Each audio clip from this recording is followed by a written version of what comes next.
Chapter 4. Back to the Burrow. By 12 o'clock next day, Harry's trunk was packed with his school things and all his most prized possessions. The invisibility cloak he had inherited from his father, the broomstick he had got from Sirius, the enchanted map of Hogwarts he had been given by Fred and George Weasley last year. He had emptied his hiding place under the loose floorboard of all food, double-checked every nook and cranny of his bedroom for forgotten spell-books or quills, and taken down the chart on the wall counting down the days to September the 1st, on which he liked to cross off the days remaining until his return to Hogwarts. The atmosphere inside number 4 Privet Drive was extremely tense. The imminent arrival at their house of an assortment of wizards was making the Dursleys uptight and irritable. Uncle Vernon had looked downright alarmed when Harry informed him that the Weasleys would be arriving at 5 o'clock the very next day. "I hope you told them to dress properly, these people," he snarled at once. "I've seen the sort of stuff you all lot wear. They'd better have the decency to put on normal clothes, that's all." Harry felt a slight sense of foreboding. He had rarely seen Mr. or Mrs. Weasley wearing anything that the Dursleys would call normal.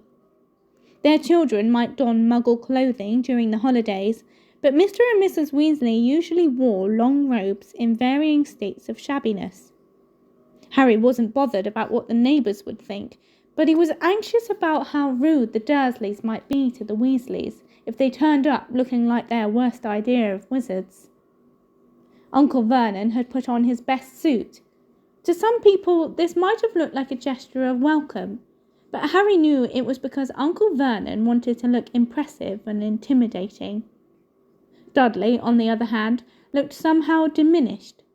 This was not because the diet was at last taking effect, but due to fright.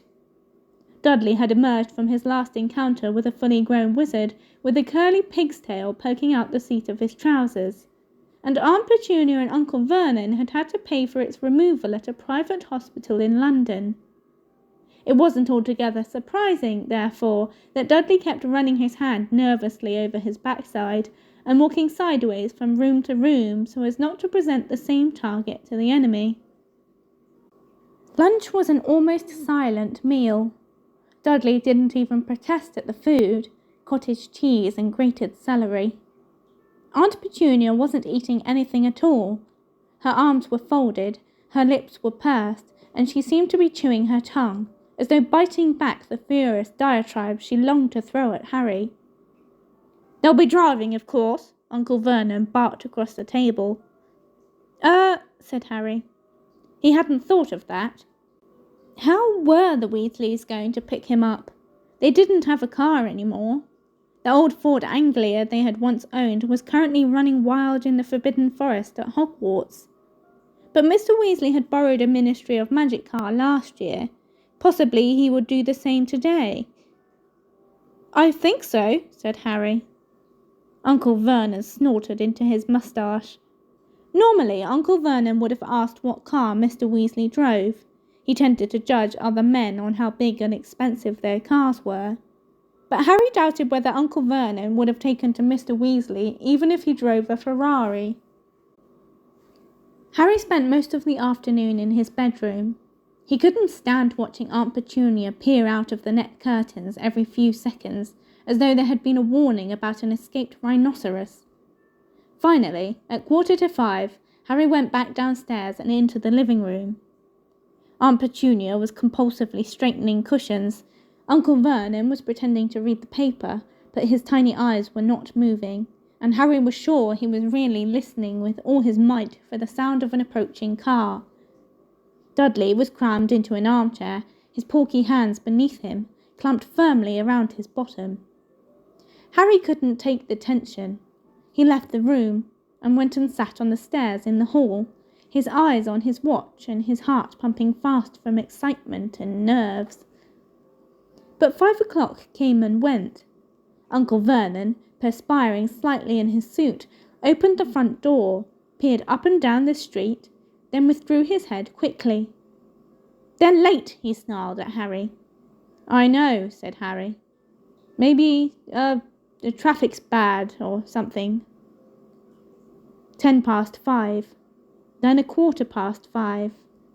Harry was starting to feel anxious himself now. At 5:30 he heard Uncle Vernon and Aunt Petunia conversing in terse mutters in the living room. "No consideration at all.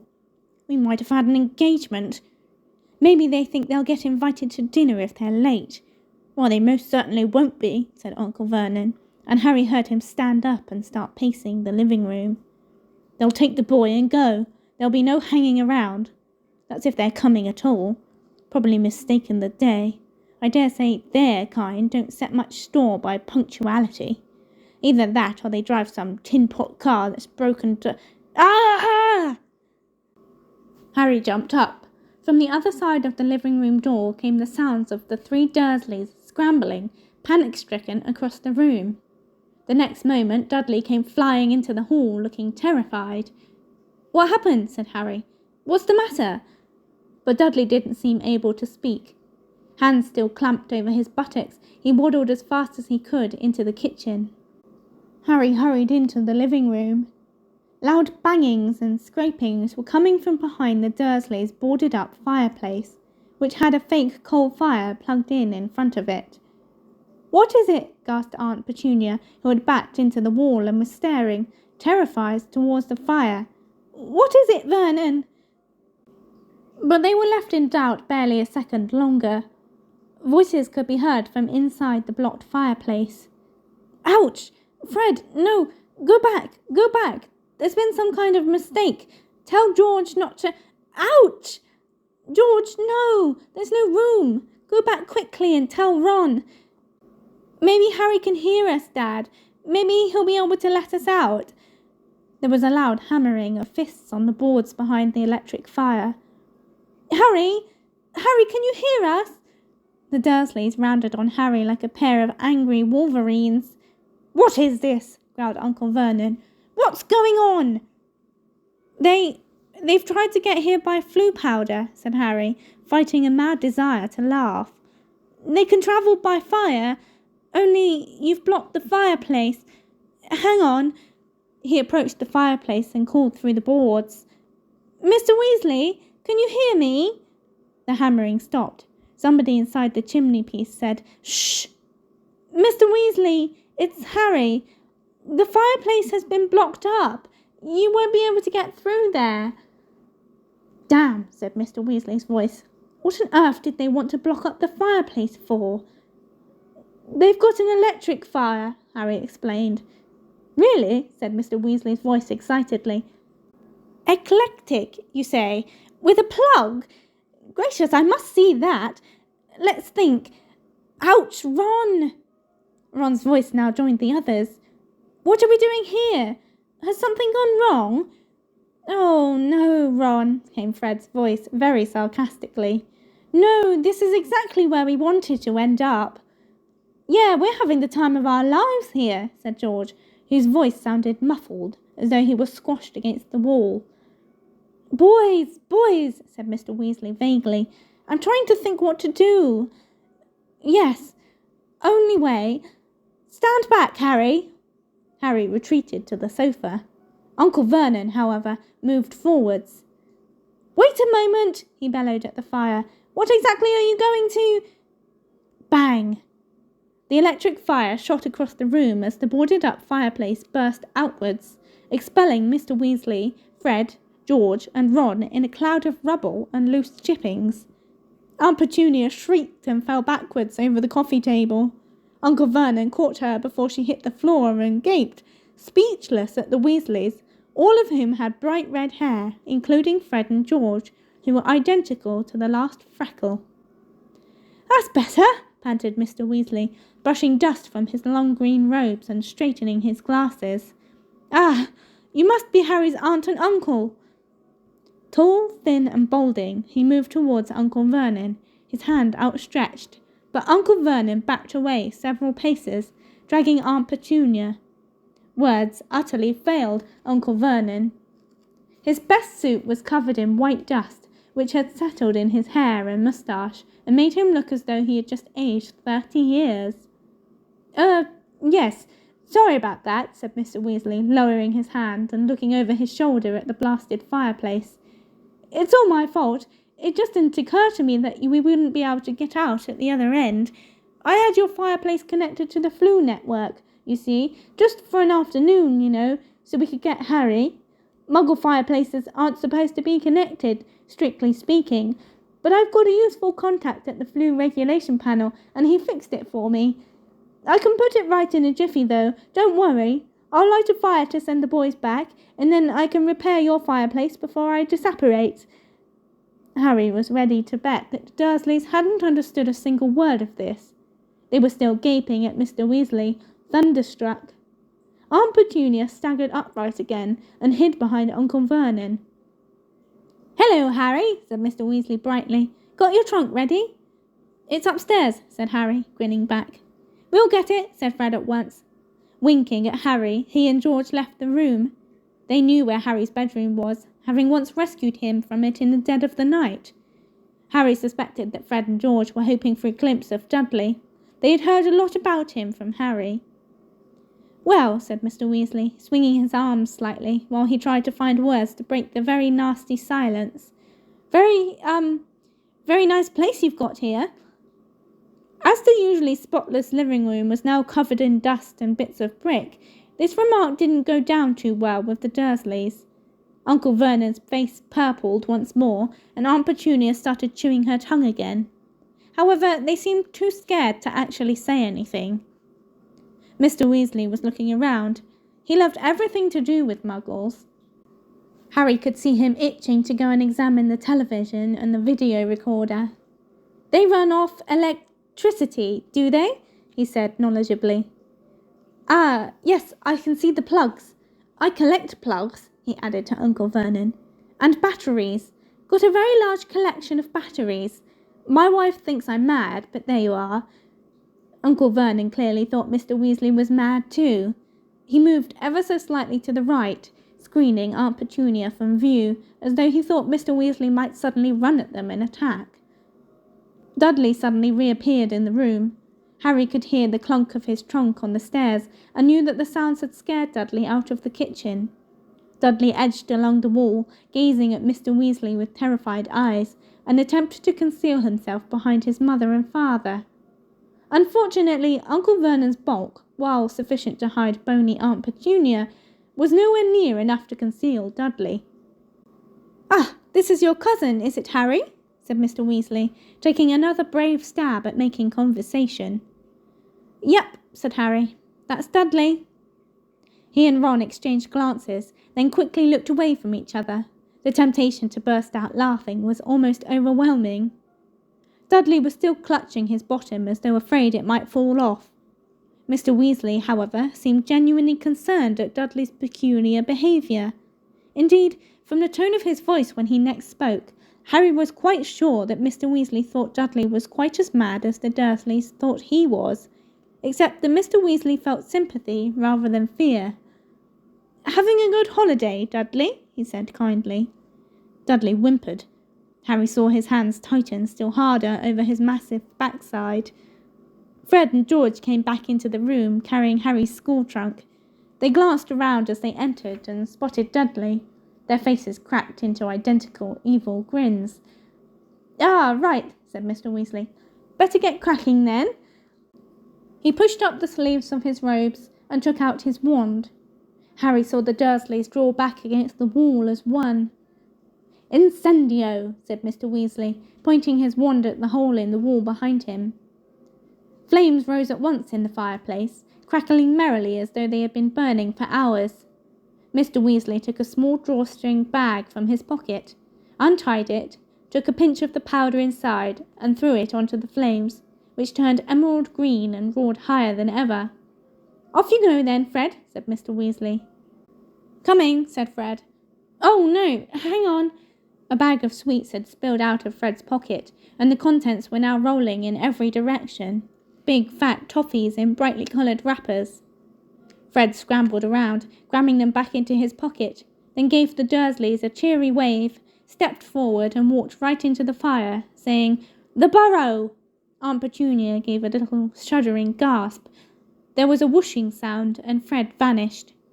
"Right then, George," said Mr. Weasley, "you and the trunk." Harry helped George carry the trunk forward into the flames and turn it onto its end so that he could hold it better. Then, with a second whoosh, George had cried, "The Burrow!" and vanished too. "Ron, you next," said Mr. Weasley. "See you," said Ron brightly to the Dursleys. He grinned broadly at Harry, then stepped into the fire, shouted, "The Burrow!" and disappeared. Now Harry and Mr. Weasley alone remained. "Well, bye then," Harry said to the Dursleys. They didn't say anything at all. Harry moved towards the fire, but just as he reached the edge of the hearth, Mr. Weasley put out a hand and held him back. He was looking at the Dursleys in amazement. "Harry said goodbye to you," he said. "Didn't you hear him?" "It doesn't matter," Harry muttered to Mr. Weasley. "Honestly, I don't care." Mr. Weasley did not remove his hand from Harry's shoulder. "You aren't going to see your nephew till next summer," he said to Uncle Vernon in mild indignation. "Surely you're going to say goodbye." Uncle Vernon's face worked furiously. The idea of being taught consideration by a man who had just blasted away half his living room wall seemed to be causing him intense suffering. But Mr. Weasley's wand was still in his hand, and Uncle Vernon's tiny eyes darted to it once before he said, very resentfully, "Goodbye, then." "See you," said Harry, putting one foot forward into the green flames, which felt pleasantly like warm breath. At that moment, however, a horrible gagging sound erupted behind him, and Aunt Petunia started to scream. Harry wheeled around.